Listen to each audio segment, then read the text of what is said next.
Pada tahun 1772, Gunung Papandayan meletus dengan sangat dahsyat dan mengakibatkan kekacauan di Pulau Jawa.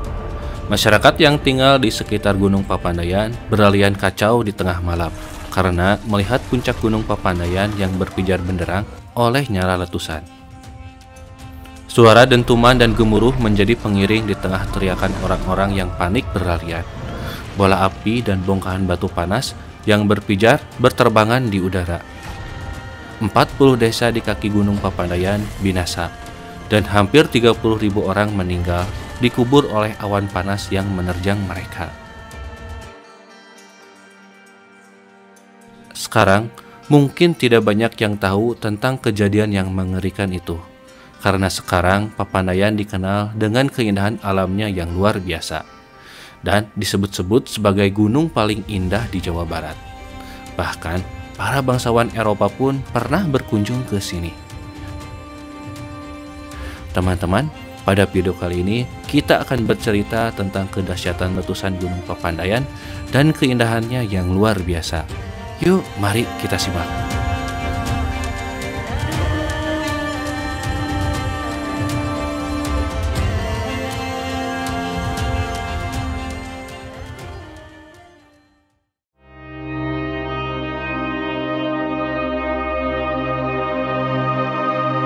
Frederik Sven Wilhelm Junghun, atau yang lebih kita kenal sebagai Frans Junghun. Beliau adalah seorang naturalis kebangsaan Jerman dan Belanda yang pernah mendedikasikan hidupnya untuk meneliti alam Pulau Jawa dan Sumatera.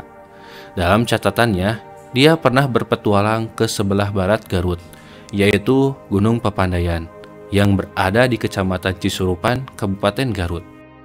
Dalam catatannya, dia menggambarkan kedahsyatan letusan Gunung Papandayan pada tahun 1772.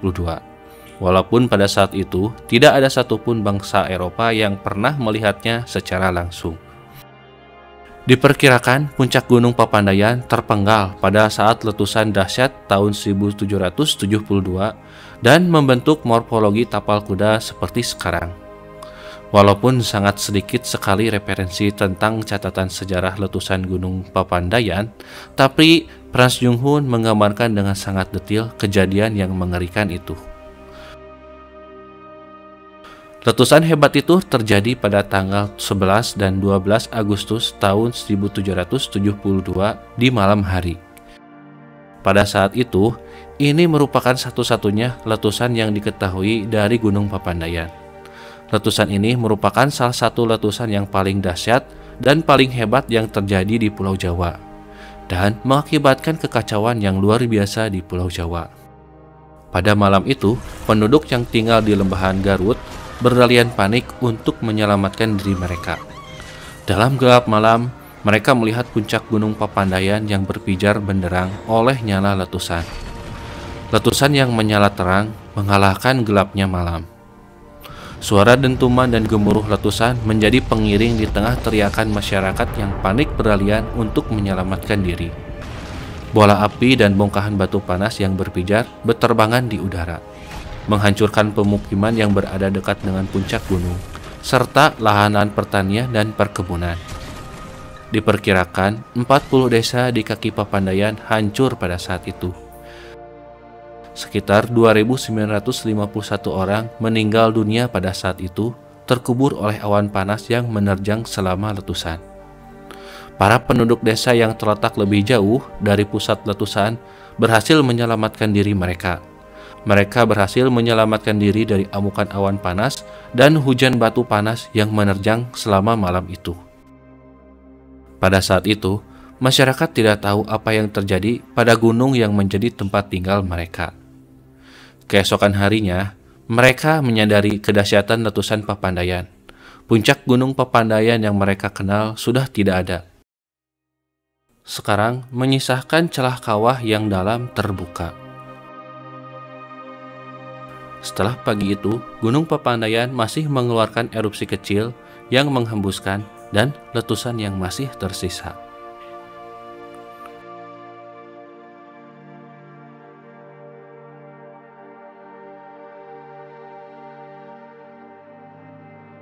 Dalam rentang waktu yang sangat lama, Gunung Papandayan terlihat lebih tenang. Walaupun beberapa kali terjadi erupsi, tapi tidak terlalu besar.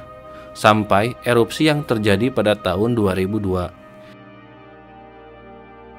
Ini menjadi catatan erupsi Papandayan yang paling terkenal.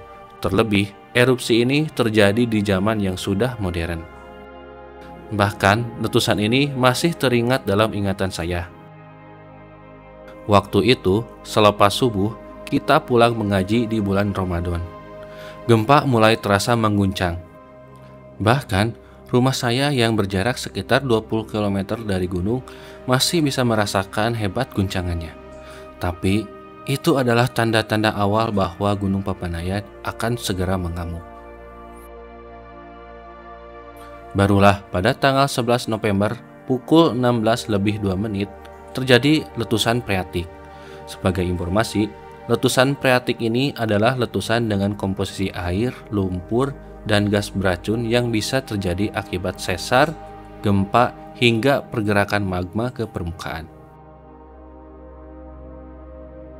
Kemudian, 38 menit setelahnya, disusul oleh longsor dinding bagian utara Kawah Nangklak. Sejak saat itu, aktivitas erupsi Gunung Papandayan terus meningkat.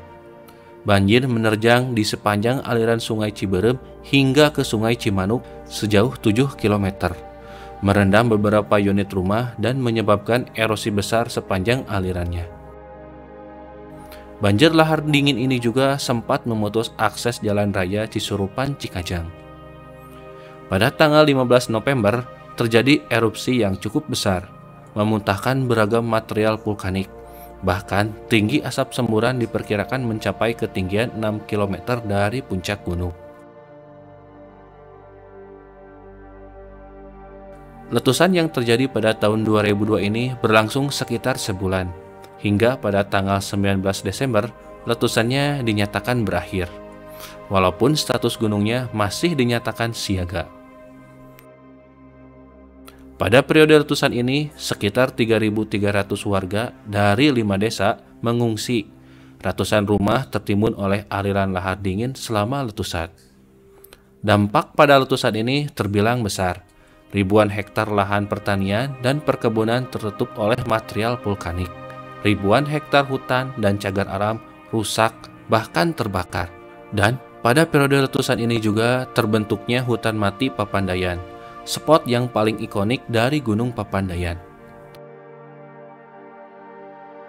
Hutan mati Papandayan adalah hutan yang terbentuk akibat letusan Papandayan pada tahun 2002, di mana ribuan pohon cantigi terbakar oleh panasnya awan panas dari letusan Papandayan.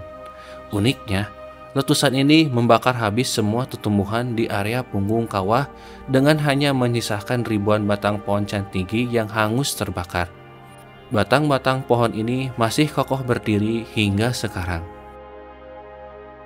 Pemandangan hutan mati Papandayan menjadi terlihat sangat eksotis. Hingga sekarang, area ini dikenal dengan hutan mati Papandayan yang menjadi ikon wisata Papandayan.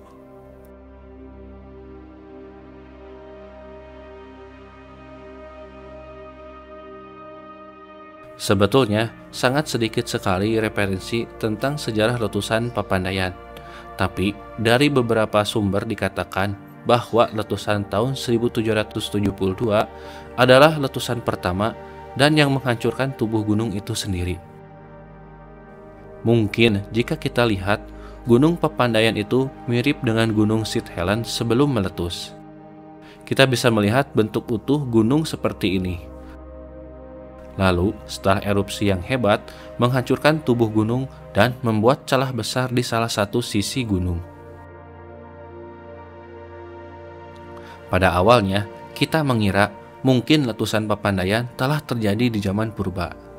Kita bisa melihat cekungan besar yang mengelilingi wilayah yang kita kenal sekarang sebagai Tegal Alun. Di sekeliling Tegal Alun, kita bisa melihat dinding kawah yang mengelilingi hingga ke tepian kawah Papandayan sekarang. Apakah mungkin ini jejak letusan purba? Menurut Malik Ar-Rahim, seorang ahli geologi asal Bandung, menyebutkan bahwa mungkin ini adalah sumbatan lava yang terjadi ketika letusan. Pada letusan Papandayan, letusan terjadi menyamping dan menghancurkan sisi timur Gunung Papandayan dan membentuk kaldera tapal kuda seperti sekarang. Sehingga sumbatan magma masih terlihat utuh, tapi permukaannya mungkin telah runtuh karena material lava yang berada di bawahnya telah keluar selama erupsi.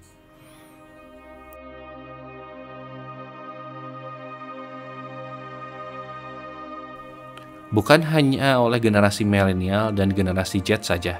Sejak zaman dulu, Papandayan telah dikenal karena keindahannya. Bahkan, pernah beberapa kali disinggahi oleh para bangsawan Eropa. Salah satunya adalah Franz Ferdinand, putra mahkota sekaligus pewaris tahta kerajaan Austria-Hungaria. Sebagai informasi, Franz Ferdinand ini adalah tokoh yang sangat berpengaruh, karena kematiannya pada tahun 1914 menjadi pemicu Perang Dunia Pertama. Selain Franz Ferdinand, Kaisar Rusia terakhir juga tercatat pernah berkunjung ke Garut dan ke Gunung Papandayan, yaitu Nicholas II. Bahkan, dia sangat memuji keindahan alam Garut dan Papandayan. Dahulu, banyak bangunan-bangunan yang dibangun Belanda di sekitar Cisurupan untuk menunjang wisata Gunung Papandayan. Tidak sedikit orang-orang Belanda yang tinggal dan menetap di sekitar Papandayan. Bahkan hingga sekarang, di suatu tempat di kaki Gunung Papandayan, masyarakat keturunan Belanda masih ada dan tinggal di sana. Kampung ini sekarang lebih dikenal dengan nama Kampung Belanda.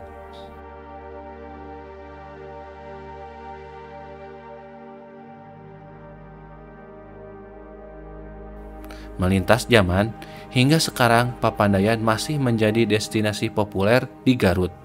Bahkan disebut-sebut sebagai salah satu gunung paling indah di Jawa Barat.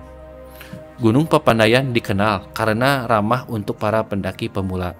Tidak hanya sekedar mendaki, tapi juga berwisata. Bahkan katanya, dahulu sebelum erupsi pada tahun 2002, mobil-mobil jeep dan mobil off-road bisa mencapai hingga kawah Papandayan. Tapi sayang, ketika erupsi pada tahun 2002, jalurnya mengalami longsor dan terputus hingga jalur ini rusak. Walaupun demikian, kita masih bisa melihat jalur ini menembus hingga Pangalengan, Bandung.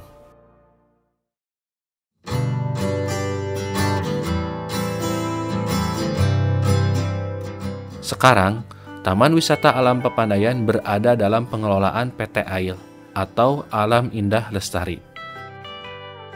Sejak tahun 2016, PT AIL menjadi pengelola resmi dari TWA Papandayan. Sejak saat itu, TWA Papandayan terus dibenahi, fasilitasnya terus diperbaiki dan ditingkatkan. Para pungli yang biasanya banyak berseliweran di Gunung Papandayan dibasmi habis. Para pedagang yang berseliweran semeraut kemudian ditertibkan. Tidak hanya fasilitas wisata, tapi fasilitas pendakian juga dibenahi. Jalur pendakian dipelihara dan dijaga agar tidak membahayakan para pendaki. Ada beberapa menara pandang di sini.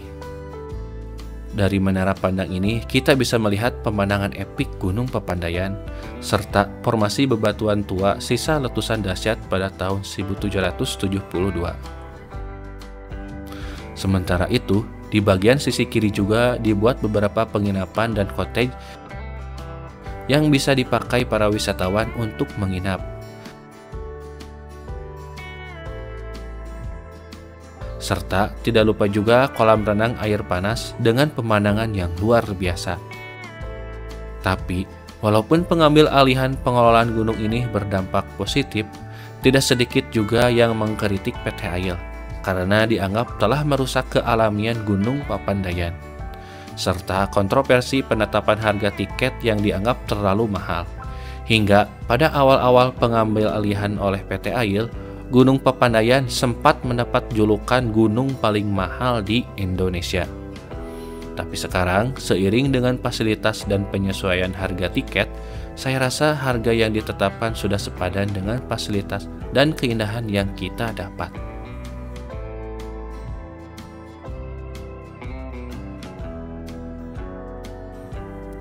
Setelah letusan pada tahun 2002, Hingga tahun 2012, Papandayan ditetapkan memiliki status siaga. Tapi sekarang, Papandayan sudah lebih tenang dan jarang terjadi peningkatan aktivitas. Walaupun kita tidak pernah tahu kapan gunung ini akan meletus lagi, tapi untuk saat ini dan mungkin untuk jangka waktu yang lebih lama, Gunung Papandayan masih aman untuk kita kunjungi. Pos pemantauan Gunung Papandayan masih selalu siaga untuk memantau status Gunung Papandayan. Pos pemantauan ini berada di Desa Pakuwon, Kecamatan Cisurupan. Demikian video kali ini, semoga bermanfaat. Jika kamu suka, silahkan klik like dan subscribe. Jika ada pertanyaan, kritikan, dan saran, silahkan tinggalkan di komentar.